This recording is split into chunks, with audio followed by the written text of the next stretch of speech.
Why is he following me? I lived in this hovel of an apartment for 3 weeks now, and that was enough to scare me out of here. Why, you may ask? Well, it all started the very first night there.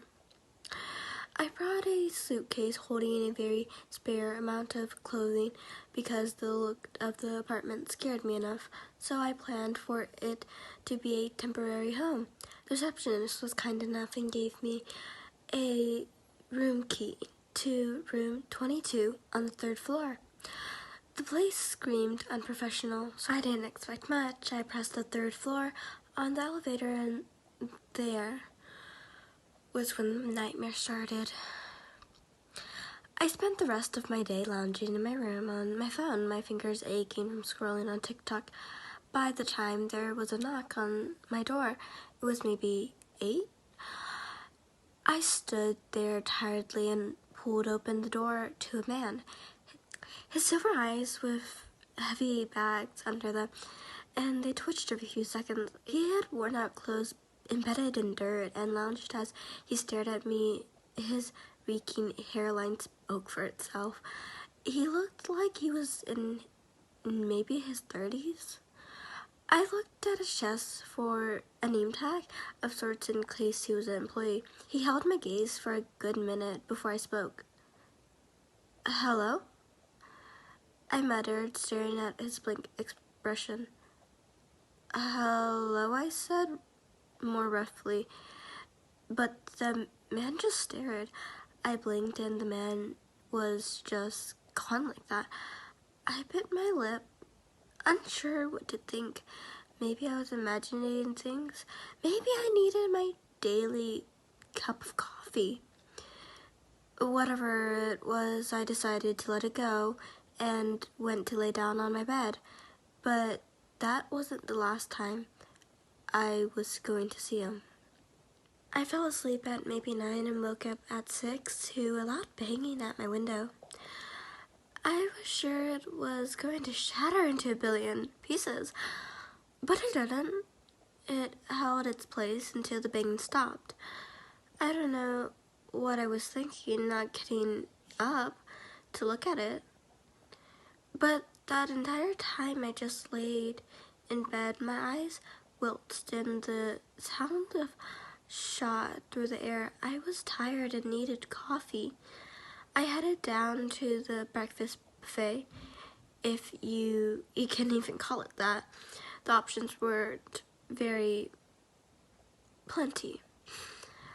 I grabbed the thing that looked the most like breakfast food, a turkey sandwich, but a buttload of mayonnaise, and an odd side of ketchup? Yep, that's right, the most breakfast food. The other options were French fries, just French fries, and a burger. No coffee, not even tea. God, I was bound to go crazy in here.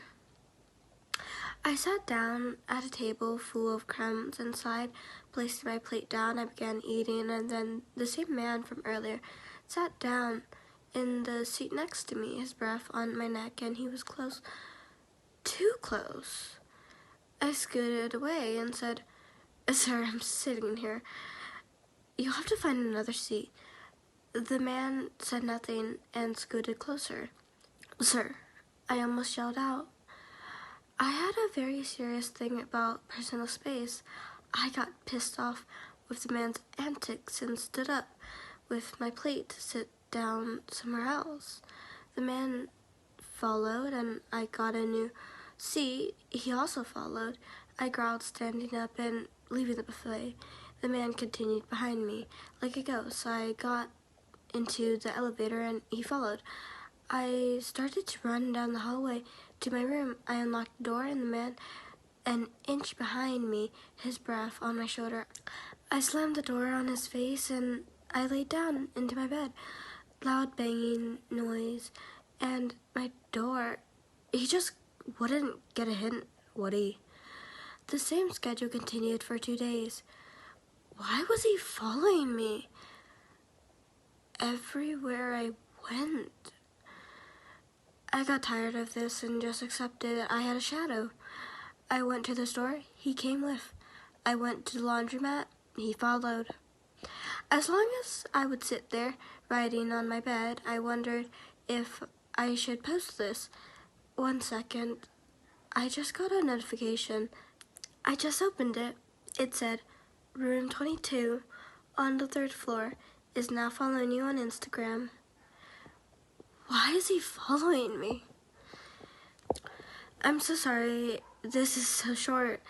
I just need people to understand the situation I'm in. He's outside my door now. Oh God, he has a knife. And this is the one comment that this post has. Secure the door and arm yourself with something. Call 911. I hope you're well.